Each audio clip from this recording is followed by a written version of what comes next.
Hello there, and welcome to another edition of Mark My Words, the podcast where I interview business owners, charity leaders on their insights and top tips to help businesses and charities to be better. So I'm really pleased that with me today, I've got Vicki Beevers from the Sleep Charity. So welcome, Vicki. Hi, Mark. Hi, thanks for speaking to me. No worries. Thanks for joining us. So can you tell us who you are and what you do? Yeah, so I set up what was originally called the Children's Sleep Charity back in 2012, and the charity's grown and evolved. So I'm now the CEO and the founder of the Sleep Charity, and we do various different things. So we offer support to families who've got sleep issues. We do a lot of work around research with various academic institutions across the country. Because strangely enough, we don't know a great deal about sleep, even though we should be spending a considerable amount of our times doing it. We campaign to raise awareness about the importance of sleep, and we also deliver training so that we can empower the nation with sleep knowledge. Excellent, interesting. Well, I'm sure we'll get into some of that a bit later as well. So what made you set up the charity? What caused you to do that? Desperation, Mark. It was utter desperation because I was chronically sleep deprived when I became a mum. And you kind of don't value your sleep until you've not got it. And then you realise the enormous impact that it has on every area of life. You know, it was affecting my work, relationships, my mental health, my ability to drive safely. It was all encompassing. And when I went to seek support for my child's sleep, nobody could help. I felt like I was in a world of perfect Peters where every other child slept absolutely perfectly. And I was this dreadful parent who couldn't get my child to sleep. I went to the health visitor. I was given a book to read, which wasn't particularly helpful considering I was sleep deprived, working full time as a teacher. My eyes didn't even work at that point, let alone have the ability to read a book. And the GP just prescribed antidepressants and told me I was depressed and to get on with it. Children don't sleep, were his exact words. So I went on a bit of a mission to research sleep and to find out more about it. And what I started to learn is that most children's sleep issues aren't medical. So I was going to the wrong people for a start. They're often behavioural, and if you can unpick why, work out what can be causing them, then you can find the strategies to improve things. And what we tend to do, and what I'd done, is I'd gone, oh, we need to do a bedtime routine because everybody says a bedtime routine will sort it. And then a bedtime routine didn't sort it, so I abandoned bedtime routines and then tried the next thing that I might have read about that was going to be this miracle cure. So that's what led me to set it up, because once I discovered this and put it all into place, after a couple of weeks, I had my first good night's sleep. And my son has continued to sleep well ever since. He's 21 now, and the difficulty is waking him up. So I wanted to share it with other people because it led me down quite a dark path. And if I could prevent one person going down that path, and support them to be the best version of themselves by sharing about the intervention, then that's something that I really wanted to do. Thank you. Yeah, thank you for sharing that, because I guess that just highlights how important it is for individuals, children, young people, families, the whole sort of unit, really, because people listening to this will be, business owners running their own business, working for charities, and I'm sure, we can all relate in one time or another when it is difficult to get those sleep. So what's your top tip, would you say, to people to help them in that sense? Yeah, so my top tip is don't read top tips, because you read them in magazines, in papers, top 10 tips to sleep. No. We're all individuals, and we've all got different individual sleep needs. So some people will need more sleep than others, and that's fine. And we've all got different sort of sleep associations. So it may be that somebody needs some background noise to sleep well. or somebody else may need some light coming in the room to sleep well. Yet you'll read things that you must have complete darkness. Well, actually, no. For some people, that can be scary, disorientating. So it's really about thinking about your individuality and what do you need to sleep well, what could be preventing you sleeping well, and trying these things, but also try not to overthink sleep, because you can't control sleep. So if I said to you, Mark, I'll give you £1 million if you're asleep by 10 p.m. tonight, you can't force it, but we try to, because we become stressed by it. And then because we're becoming anxious, it's even harder to fall asleep. So ditch the top tips, and look at yourself as an individual, and then take the information from there that's going to help you, that's appropriate. Mm-hmm. Thank you. So what is it like being a CEO then of a charity that's grown quite rapidly? What's a typical day or week like for you? It's exciting. I always call it an exciting challenge, because it's certainly challenging. You know, we're working with people who are quite often at crisis point. So we've got a national helpline now, so we can get calls that could be difficult to deal with in the evenings. It's also challenging in terms of getting funding for sleep. You know, it's not particularly attractive to funders when you compare some of the charities that we are going up against. You know, things like charities around cancer and children's disability, and then people are a bit like, sleep? Well, yeah, you just go to bed earlier, that's the answer. So yeah, fundings can be a challenge as well. But I always call it an exciting challenge, because that's how I see it, that actually this work's really important, and it's being creative about how I go about getting that funding.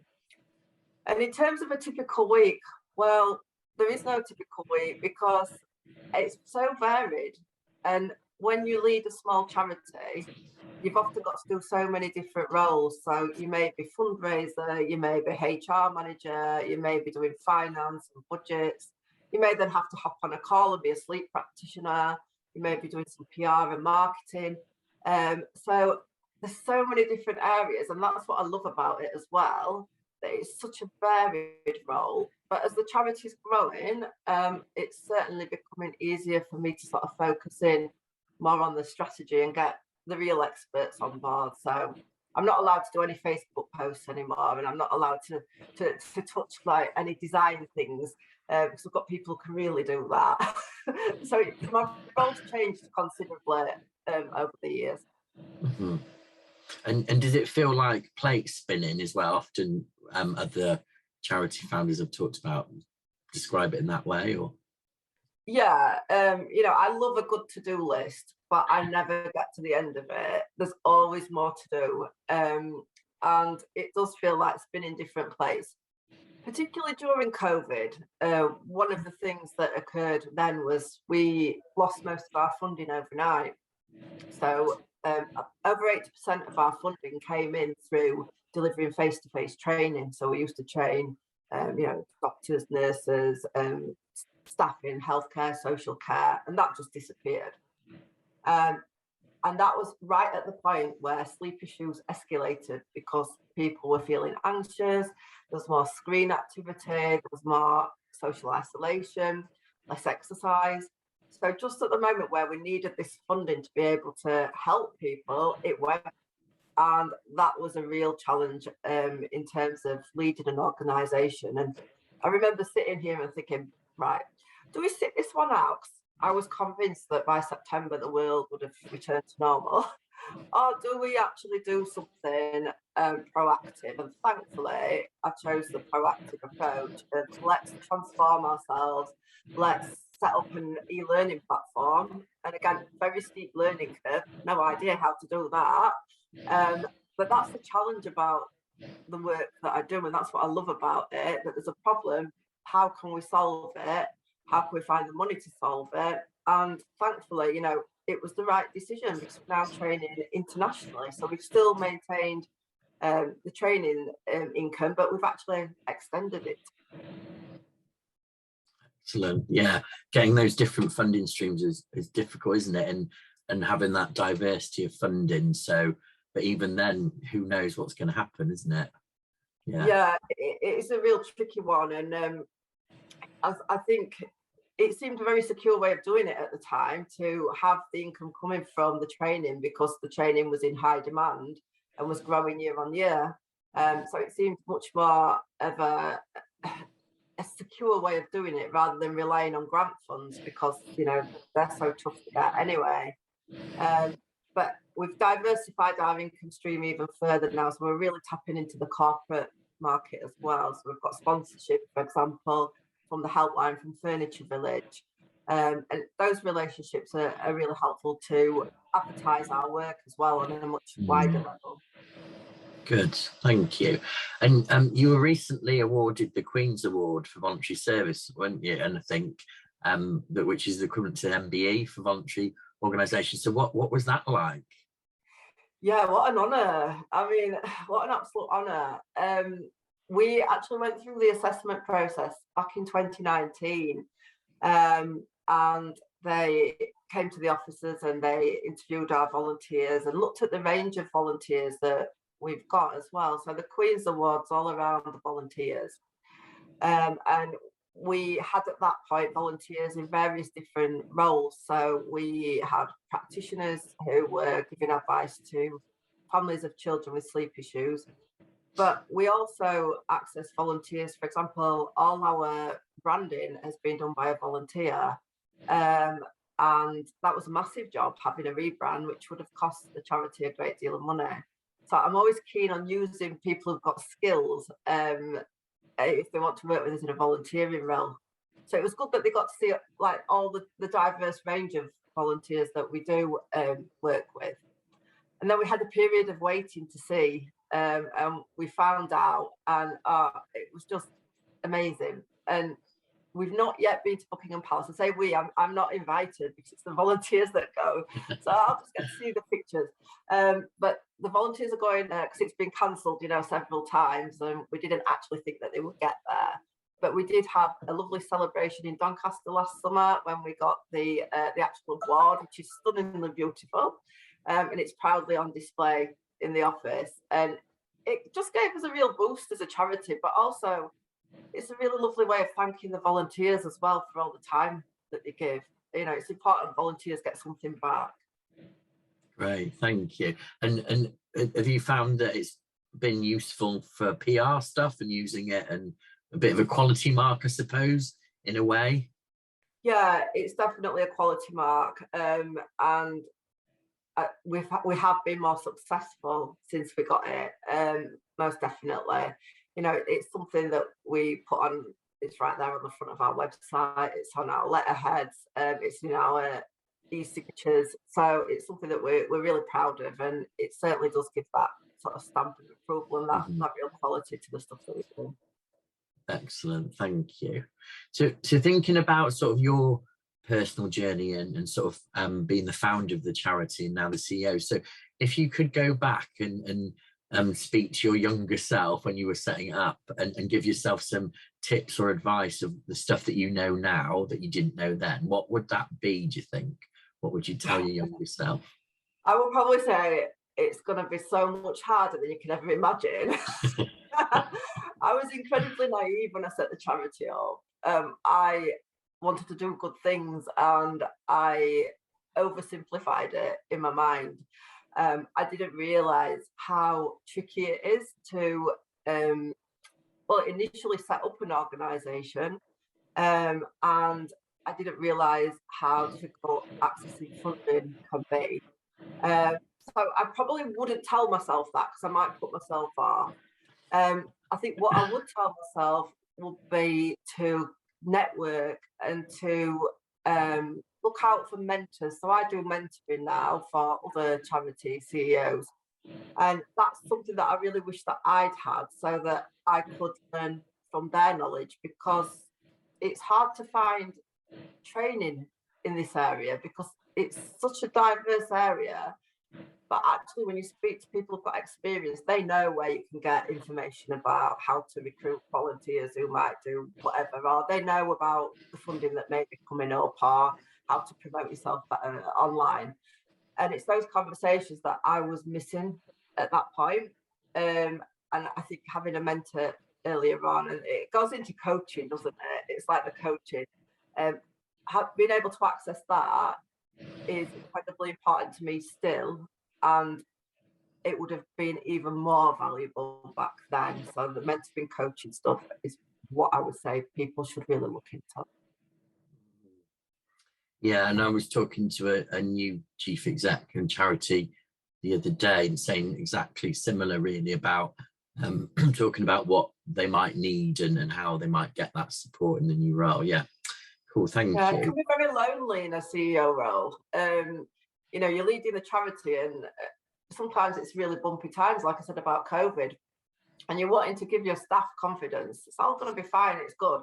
And you actually need somebody to share that with, that actually it's really scary, and is this the right decision, and to have that space to talk your decisions through, and come to your own conclusions about it. So I think it just helps to relieve some of that isolation, and to identify sort of what your goals are and explore what opportunities are out there and how you're going to go on and do it. And you just need that safe space to do that. Definitely. And I guess particularly often a chief exec will answer to a board of trustees. So how important is having a good board of trustees, do you think, for you? Yeah, it's incredibly important. It's important that the trustees understand the work, that they're engaged with the work, that there's a good relationship as well between the CEO and the chair, that you've got this shared vision, you're working together, you know, in the same direction. And I think that there's a lot of responsibility on trustees. You know, it's a voluntary role, and it can take up an awful lot of time. And quite often, trustees are working full time in other roles as well. They've got family lives, so it's about working efficiently but effectively.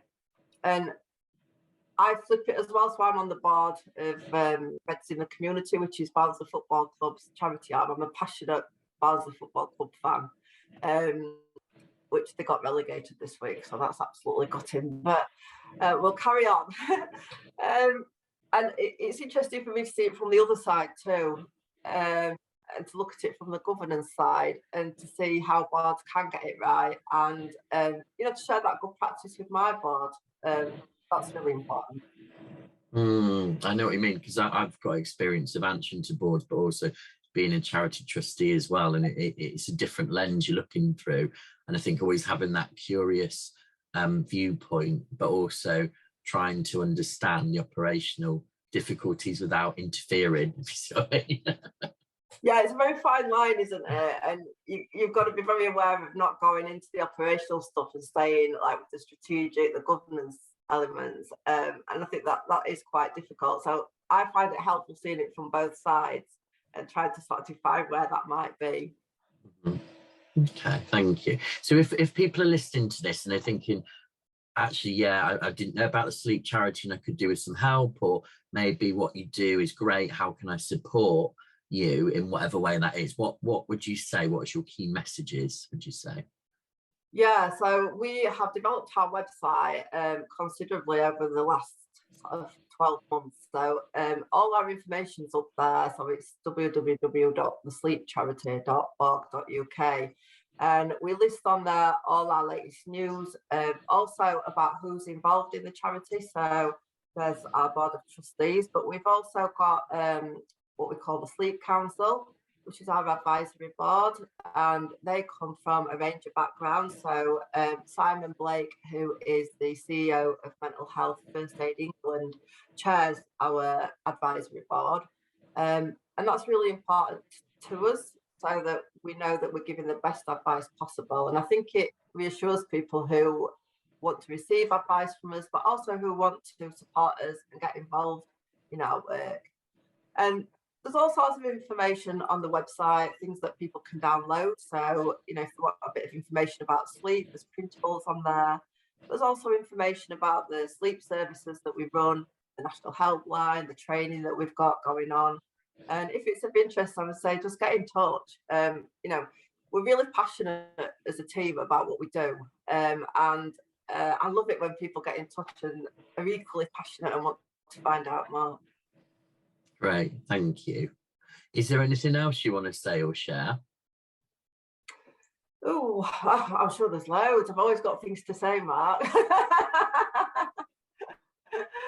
I think just that we've had some exciting news about research over the last week. So we're going to be involved in some more research projects. One's with Bristol University around adolescence, another one with York University around early years, and that's going to involve a launch in Westminster as well, to raise awareness about the importance of early intervention in sleep. So lots of exciting stuff still on the horizon. Great, thank you. And is there anything else that what's next, if you see what I mean, in terms of the vision and anything you can share with us? Yeah, so we're advertising at the moment for a membership and training officer. So we are developing our membership offering. We launched last year what we call our sleep ambassadors for the workplace. And what we want is every workplace to have a sleep ambassador in there, so that staff have someone to speak to if they're struggling with the sleep.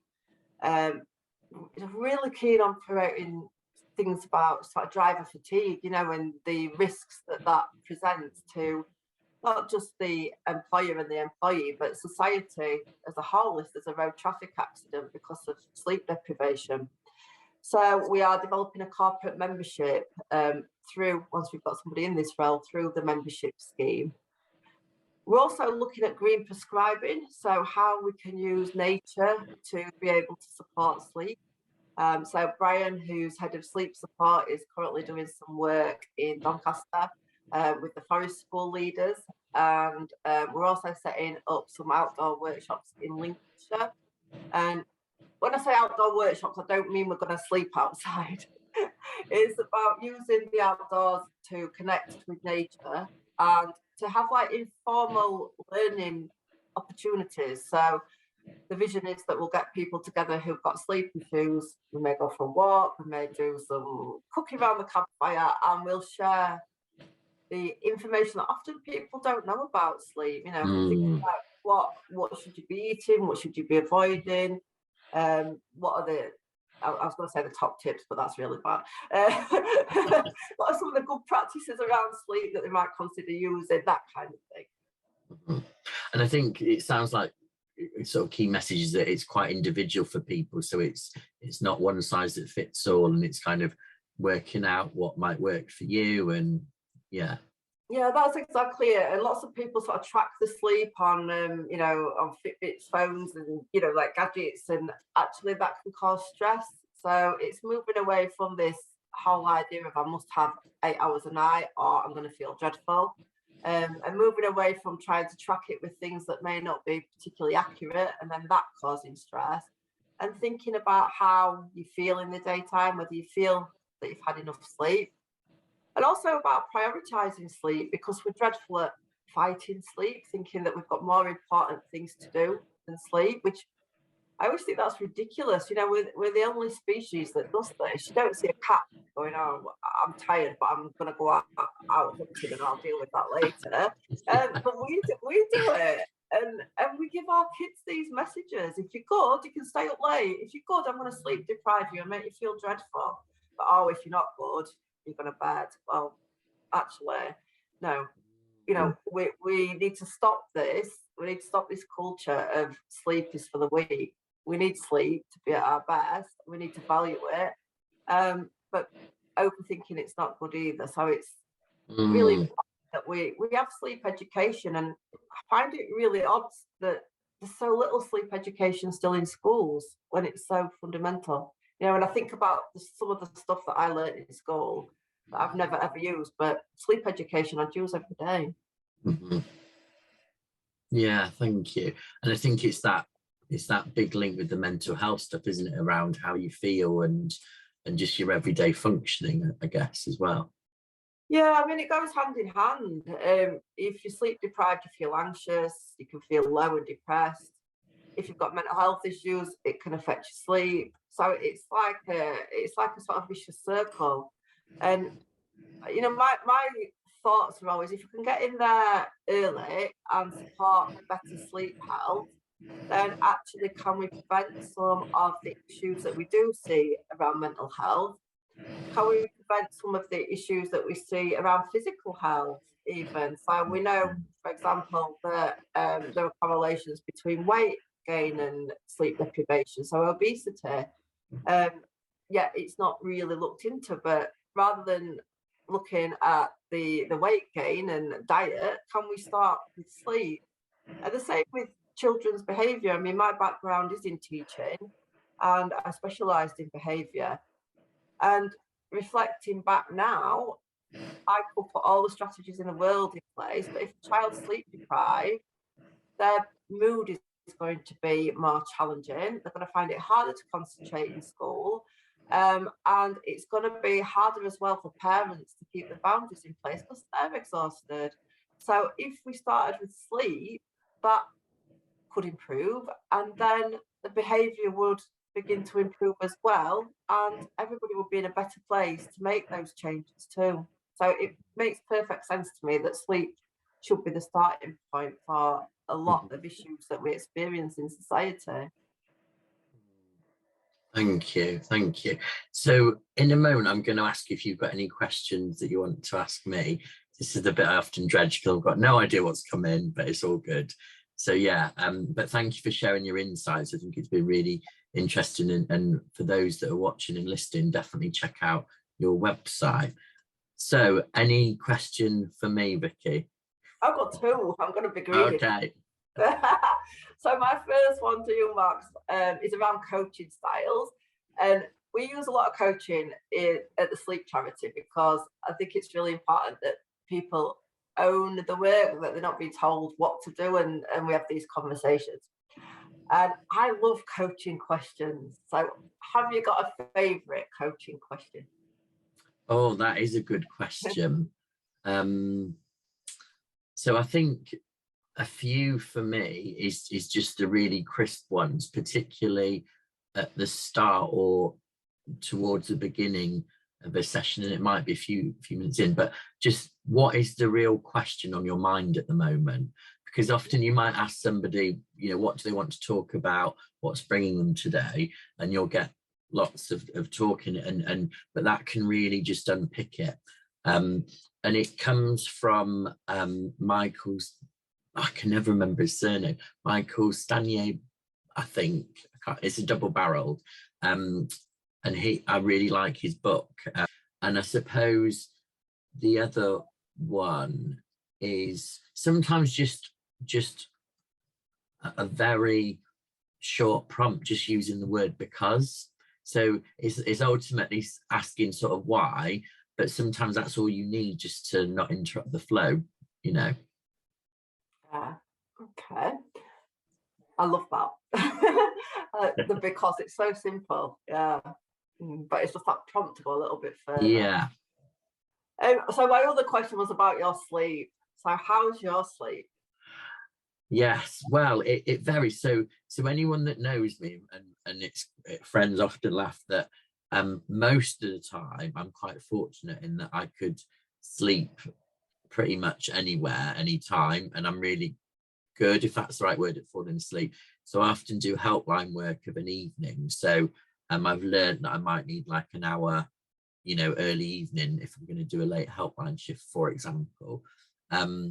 So generally it's good. However, there are times when maybe if I've done some late helpline shifts, the sleep pattern's gone out a little bit for a few days, or if I'm particularly anxious about something, or I have to catch myself from not using my phone a lot at night.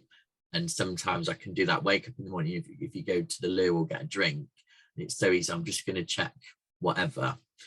And yeah, and I'm like, this isn't good, but yeah. That sounds pretty normal. Yeah. But yeah, I've got some quite funny stories where I was really tired a few years ago when we were on a conference. So I was on a guided tour bus at the top. We sat outside, it was in France, and fell asleep. So friends had taken a picture of me like slumped asleep. And then the other one was when I went to the I think it was the War Museum in Manchester, this is years ago, and they were reenacting the Blitz and bombs going off, and I was sat on the corner, sat on the chair asleep because I was that tired. So you really can't sleep anywhere. But mostly, yeah, it's a gift. No, but on a serious note, I know, you know, I have had periods of time where, you know, I've not slept years ago, you know, when you're going particularly through an anxious stage or whatever. And like you said, how frustrating it can feel. And that thing you're clock watching and knowing, right, I need to get up at 7 or 8 or whatever. And you're like, that self-talk, right? So if I fall asleep now, I'll have 5 hours. And then, do you know what I mean? All that vicious cycle. Yeah. And that anxiety going, oh, it's horrible. Yeah. Cool. Good questions. So anything else you want to say? No, I think I've covered just about everything. Brilliant. Great. Well, thank you so much for your time, and keep up the good work. I'm sure the charity will continue to grow from strength to strength, and I really hope some people listening will check out both in terms of services you offer, but also how they might want to help and support through, you know, donations or volunteering or just spreading the word or becoming a sleep ambassador. So thank you very much. Thanks, Mark. Always lovely to speak to you. Thank you. Thank you. Take care.